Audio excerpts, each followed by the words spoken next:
Hello and welcome to TNIAB's Anime Club, our group watch where we cover the two shows of the spring 2016 I believe these series. are the only shows that exist this season. I think you're right. They are the only shows that exist this season. That's why we've chosen to cover them. They are... Kiznaiver. There you go. And I almost forgot. Yeah. And My Hero Academy, or Boku no Hero Academia. Exactly. Those are the two shows we follow. If this is your first time finding this, make sure to scroll through our page and get back to episode 1/2, where we explain all the rules and everything we go through. Full spoilers. Yeah, we are a full spoiler show, full analysis. This week we're covering episode 8 of both shows, and things happened. Things did happen. This is an episode where it's the opposite of last week. I really liked Kiznaiver more than My Hero Academy. But as usual, we talk about My Hero first. We do talk about My Hero first, so please tell us about My Hero. So My Hero, man, the fight kind of wrapped up. Yep. Bakugo's all PO'd because he's a man full of pride. Yep. Man, he's like borderline crazy. That's what makes him awesome. He right now. So you asked me the question: is Bakugo chaotic good? Yeah. And I still stick by the point that I don't know yet because we haven't seen anything that he does that is truly heroic, right? He is in a hero school. Well, okay. Would it be more accurate to call him chaotic neutral? Chaotic neutral right now is like he cares about himself right now, and he will do anything to make himself look better, be better. Okay. Right. And it really shows in this episode because after their fight's over, the rest of the students get a chance to do their thing. Yeah. And they have some sick powers. Yeah. The one specifically is Half and Half Boy. Yeah. Where he can freeze things and he can heat things. And his powers are so nuts. Okay, so he's teamed up with another guy who can create other extensions of his limbs from his arms. Yeah. So he can make multiple arms. He can have like more than one mouth for hands and stuff. It's really weird. You have wings. Yeah. Yeah, and he's just like, hey man, they're up like 4 floors and they're barefoot. And they're like, okay, cool. He's like, well, you should leave. Because it's dangerous. I'm just gonna win. Yeah. And he touches the wall and he freezes the whole building solid. Yeah. He slowly walks up to the floor where the guys are, and he's like, hey, what's up?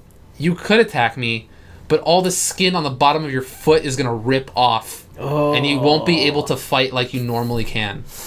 And then he just walks past them, touches the point. Oh man. And that's it. Yeah. And then he heats up the whole building and because he reveals the other half of his power. Yeah. It's like, I'm not just Ice Boy. I'm also a Heat Boy. Yeah. And it's not fire. It is heat. Like I can touch things and make them hot. Yeah. Which is crazy. He seems way OP. He looks nuts. He just walked past them. Yeah. He's like out for a Sunday walk. He's like, I'm in the park. Yeah. Chilling. Yeah. I don't know if it'll pick up, but yeah, there's some sort of emergency going on outside. And he's just OP AF, man. Like, he's killing it. And they showed some other people. I really liked the crow. Like, the guy with the crow face. The hands? He just stepped into the darkness and, like, darkness hands appeared. I was like, whoa, that looks sick. Who else did we see? Saw Invisible Girl. Yeah, Invisible Girl. Who's naked? She has to be naked. Yeah. There's a one girl, she like secretes a slime that she can use to like skate across the floor. Oh yeah. But her slime is like acid. Yeah. She's all pink. Yeah. Frog person's back. Yeah, frog person's a frog. There's the one girl where she has like ox plugs on her earlobes and she can like plug them into into like physical objects and hear stuff. Yeah. Like, that's weird. She was partnered up with like Electricity Boy. Yeah. Yeah. These powers seem really cool. Yeah. They're not just like they're not like stereotypical, I can control fire. I eat a devil fruit. Like, they're really unique. They're really cool. Like, in a world where superhero powers are random, like, some of these are just weird, like off the wall weird. Yeah. Especially that guy who can create limbs out of his limbs and like have a mouth for a hand. Yeah. And then it kind of wraps up with this whole Deku confronts Bakugo he's leaving school. Yeah, it's sunset, and he gives him this speech of this whole thing about like, listen, I'm gonna tell you a little bit more about my secret, but I want you to know that I'm gonna go 100% plus ultra, and then I'll get you. Yeah, and then he's like, I'm never gonna lose to you, and it's pretty much the confirmation of the eternal rivalry. Yeah, and Bakugo is like, fuck it. All right, I saw that there's people out there better than me. That just means I gotta work twice as hard. Yeah. It's especially when he saw the fire and heat guy. Yeah. Like there was a bunch of scenes where Bakugo's just looking at him and he's like, he's defeated. That's so strong. Yeah. Like I wouldn't even have a single clue where to even try and fight you. Right. Yeah. So there's like some really cool stuff going on. There's definitely some cool stuff going on. So and we also got a glimpse at the villains at the end of this episode. Yeah, a post-credit scene showed up. I think this is one of the first ones. Yeah, I remember. Do you want to take this one? No, go ahead. So, yeah, there's a bartender made out of darkness. He's just, like, washing a glass. And then there's a guy who just has disembodied hands all over his body. Yeah. And he's just like, oh, so All Might became a teacher. Hey, guys, what do you think it would be like if the person who represents all justice and goodness were defeated by a villain? And then it just ends. And it's like, oh, sick. Like, because if they're even thinking about, like, I can take All Might. Like, they had to have some sort of strength, right? And we already know that there are villains out there that can defeat All Might because...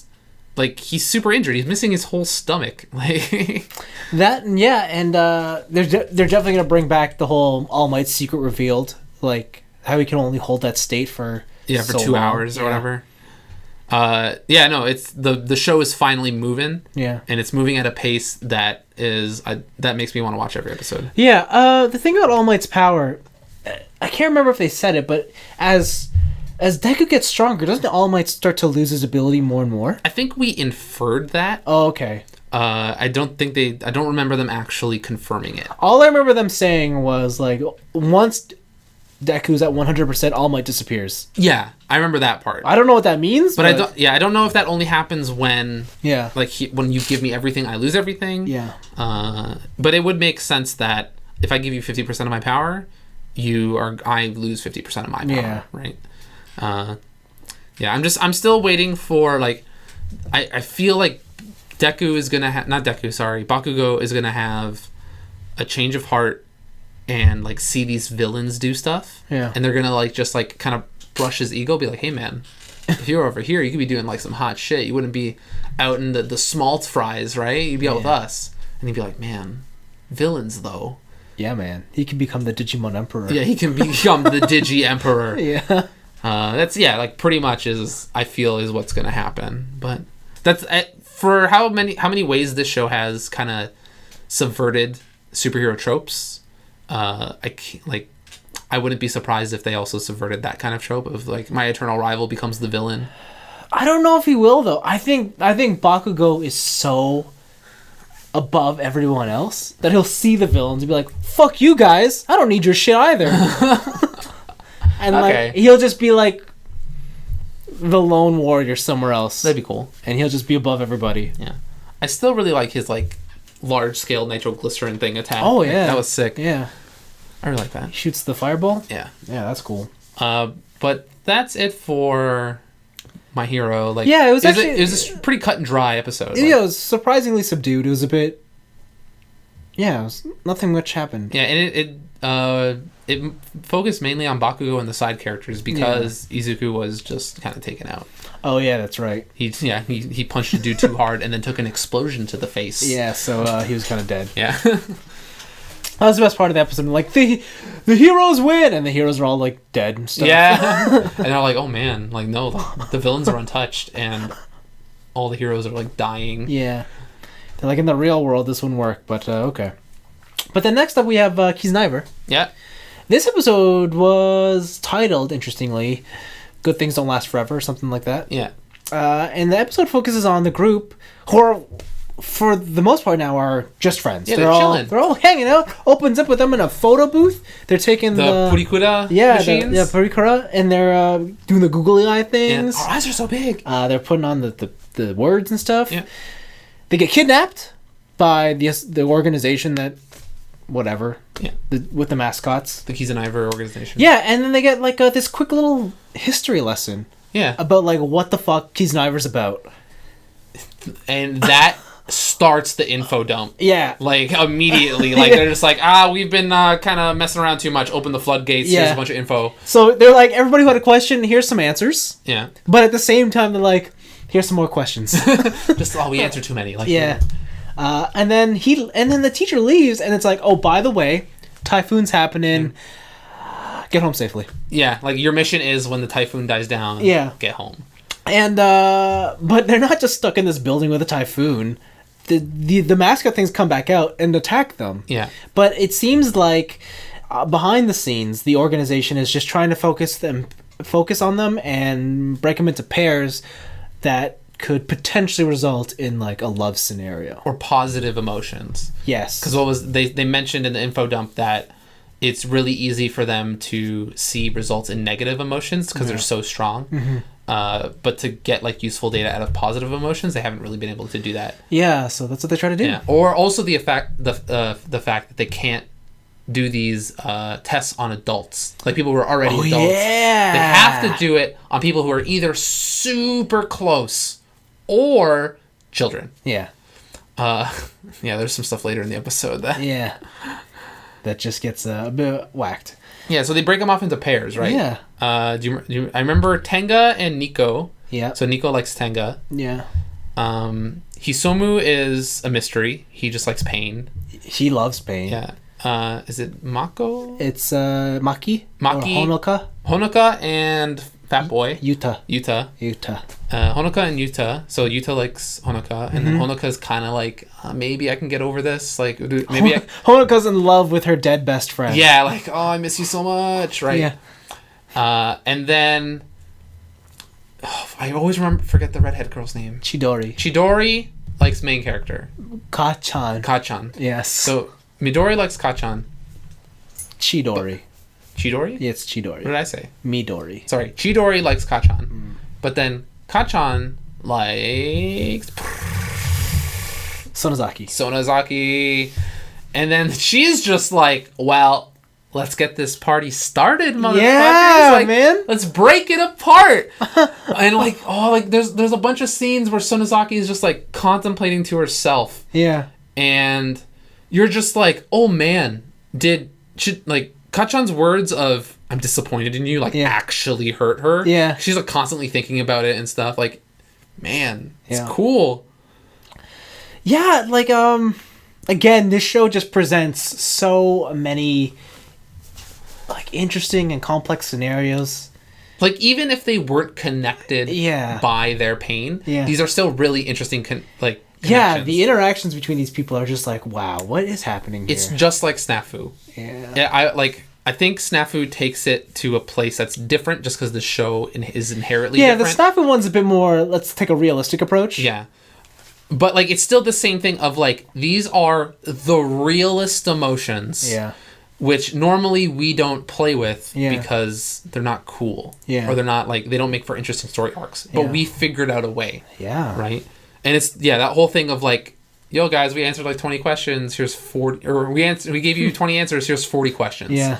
Right? And you're like, fuck. Yeah, and then at the end, Chidori's, like, starting to confess. So, like, these two have a real chance of, like, making a connection. And Chidori starts to confess. And, like, fucking spider sense happens to Kachan. He hears, like, a heel drop. He's like, I know that heel. Yeah. I know it. He hears the, what's her name? Sonozaki? Yeah, but I was going to say, who does the famous heel drop from Kill la Kill? Oh. I forget her name Mako now. And... I know. I forget Man. Too. Yeah, right. I can't believe I already forgot. What's her name? Yeah, I don't know.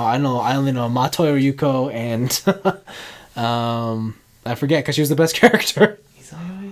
No, it's done, man. We're done. We're bad anime fans. Yeah.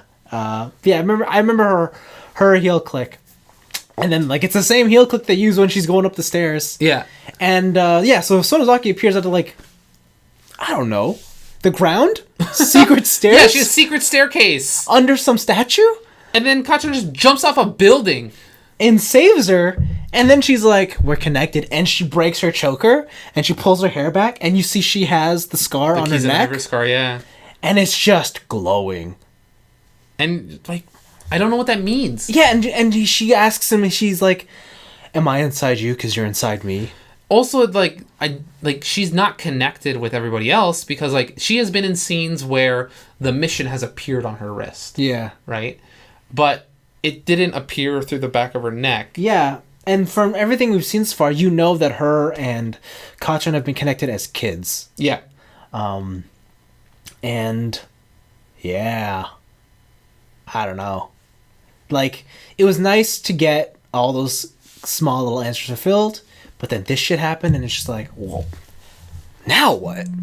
Yeah, it's not like, there's only so many episodes left. There's only 4 episodes left. Yeah, like, it is scheduled for 12 episodes, but I want to believe that it's more like a 24 episode thing. Like it's season 1. Yeah. Then we're going to take like, a break. I want to believe that. And then focus on half-hour episodes of Luluco. Because, like, yeah. Because, let's face it, this episode seems like the kickoff point for something else. Mm-hmm. It's also episode 8. Yeah. Magical episode 8. Magical episode 8. That's when shit goes down. That's when shit goes down. Sugar loves their episode 8s. Yeah. And kind of like we thought it would happen. Now we're going to see what the show's about next week. Yeah. It's like there's actually like, I don't know. Again, I can't even, like, what's going to happen? Like, I don't know what's going to happen. Like, a part of me wants to be like, well, is there a giant robot going to pop out? Or yes. Like, that would be something else? Is Luluco going to land on... EVA unit. Oh, shit. Gendo's on top. Yeah, that'd be some messed up stuff. Also, error checking mid-podcast. It's Kiri and Satsuki. Satsuki. My queen, I am so sorry. You forgot her. I know. You pleb. It's whatever. She's going to grind you under her It's heel. okay, Yoko will save me. Yoko will save me. But yeah, Kiznaiver, I enjoyed it. It's a really good show still. It is. And I'm less mad of please give me answers. Yeah. Because they're finally giving me answers. Yeah. Yeah, we're getting there. We're getting there, guys. Tenga still has cool shirts. He does. I went to H&M the other day, and they had a Tenga-esque shirt. Oh, did you buy it? No, I didn't like the colors on it. It didn't look too good. I didn't get that. At first, we were watching the episode. I didn't get the one part when Tengo's with Nico, and they're coming out of the rain. Yeah. And he looks over, and he's like, oh, put on a shirt. I'm like, what the fuck's going on? And I'm like, oh, white shirt, wet. Yeah, white shirt, wet, see-through. It took me forever, because I was like... They don't show it. I was gonna say, like, the shirt didn't look see-through, right? It was just wet. Yeah. And I was like, what's wrong here? Yeah. And then, when he says to put on the jacket, in my head, when she puts it on, I'm like, hey, that looks pretty cute. And then he says it, and I'm like... Whoa, you look cute. I'm like, whoa! All right. We're all thinking the same thing. Okay. I'm like, good. Same page. Same page. All right. Good job, Tenga. Nice. Yeah, I like just, like, he's so oblivious to her feelings. Yeah. Where she's just like, whoa, you look cute. And then she has the positive feelings. Yeah. Then Tenga's like, whoa, are these your feelings? Are you okay? Like, are you hurt? Like, what's wrong? She's blushing, and he still can't make the connection. I don't understand, like, what's happening right now. Yeah. I guess I also didn't realize that he likes Chidori. Yeah, he's trying to play, like, be the good guy for Chidori and be like, hey, I'll hook you up. I'll be your wingman. Yeah. But it's like, it's like deep down, it's kind of got secret best friend. Kind of got some secret best friends. Like, kind of. Poor guy. He's not gonna get the girl. He's gonna get a girl. You think so? Maybe. I think him and Nico could work out. They're the weirdest people in that group. What if, like, they pull a communist situation to kill him? Listen, all these hot-blooded shonens, they can't just keep killing him off like that. Man, because they did just introduce a new member of the Kiznaiver crew. They did, and I mean, like, the crew has not experienced death. Ooh, they don't know what it feels like to die. Oh, I wonder what's this? Oh, I said his name earlier in the podcast. I already forgot. Hisomu. What Hisomu's reaction would be to death. Oh man, yeah. I wonder if it's nothing. Yeah. I wonder if someone dies and there's nothing, like they don't feel anything, and it's like an emptiness. Oh, jeez, that's some speculation. That'd be cool. Yeah, but no. So that's where we are this week. Episode 8. Yeah, episode 8. Still good shows. Good shows. Fun watch. Is there anything else you wanted to talk about? No, I haven't caught up on Luluco. Yeah. Seems like the last 2 episodes have been crossovers. Yeah. Yeah, and there hasn't been much other anime. It's like I'm still watching JoJo. Yep. Still watching Kanabari. I love that show. Kanabari? Yeah. It's really good. I caught up on that this week, and okay, that's good. Let's talk about it. The animation in that show, amazing. It's the thing we talked about where holy crap, you don't see that type of animation. Like when you go back to Cowboy Bebop, and it's like individual fingers are animated to like light a cigarette. Yeah. Like that happens in this show, and it's just so beautiful. And they do it with everything. Yeah. I was catching up. Like I went from like full 3 to 7, and there's this moment where the princess, the Ojo-sama, has to make a contract with the older guys. No. Who's our main character with the glasses? Oh, okay, I know. They're on top of the train. Yeah, and they meet the Kanabari who can like fight. Yeah, and she takes out the knife and she tosses away the scabbard. The scabbard, yeah. But the way she slits her wrist and then she holds out her hand, and everything's like fluid. Yeah, and the train's moving in the winds, and she's like, "This is a contract." And her hair, it's such a sick scene. Holy shit, that's amazing. Yeah, I love the way they animate the samurai guy. Yeah. Because they really, like, I guess nowadays when you see a katana in anime with a character, you're like, oh, high-flying acrobatics, blah, blah, blah. Or he's going to do the thing where he's on one side of the character, and then he appears on the other side of the character for a flash, and the sword's only a little bit out, and he slowly goes, chink, and then they explode. Yeah. But with him, it's like, they took careful consideration to make sure that every time he pulls out his sword, only his upper body moves. Like, they make it a point to show that he won't swing unless both his feet are grounded, and his movements are very stiff like that. They're very precise, yeah. too. And it's just so fun to watch. Yeah. And then, of course, Mume is like a machine. Yeah. She's just, wow. Like, hey, guys, I took the ribbon off. You gonna die or what? Yeah, it's go time. Man, that girl's awesome. Yeah, the part where they enter the abandoned town because they have to cut through the mountains. Yeah. And it's like they go into the abandoned factory where they told her not to go, and she just destroys everyone. Yeah. Like, it's like, damn, you're just wrecking face. Yeah. And she's like, I got cut. Also, I'm too slow. Yeah. She's like, fuck. And she just keeps going. And the claw of Oni-chan or something is what she is. Oh, yeah. I forget the full title. Whatever. I just know she loves her brother and she's the claw. Dr. Claw. Oni-chan. Yeah. And that show's about to give its answer too about if Oni-chan is a villain or not. True. So I look forward to that. I definitely look forward to that. This show's really good. Mm-hmm. And I think that's it. Yeah, man. Yo, Sakamoto, still funny. Is it? Still funny. Is it? Is that still your show of the season? It's still my show of the season. Wow. Last episode, both skits made me laugh out loud. Oh, really? There's only 2 skits? So how it's broken up, it's that there is 2 skits on each end, and there's like a mini skit. Oh, okay. Right? So it's not 30 minutes of one skit, right? So it's like, here's a skit, mini skit on both ends of the commercial break, full skit. Can you watch this show, like, in random episode order, or is it like there is a slight narrative that you won't get? Slight narrative. Okay. There are certain jokes that, like, so... They call back? Yeah, so for example... Sakamoto does something to another character in the delinquents group that makes him scared of Sakamoto, which then makes the boss of that delinquent group like, what did you do to X character? I'm gonna try and come after you, and then do some stuff. Okay. Yeah. So there's like the slightest of narrative. There'll be certain characters you're like, who is this person who was introduced beforehand? Or like, remember the comedy guy in the first episode, like the model, who then decided he wanted to become a comedian. You know how he was in his underwear, the bee underwear? Yeah. That's his actual costume now, from now on. Oh, wow. So if you just saw that character randomly, like it's like, I'm going to watch episode 3, and he's just walking through the hall in his underwear with no shirt, you'd be like, what?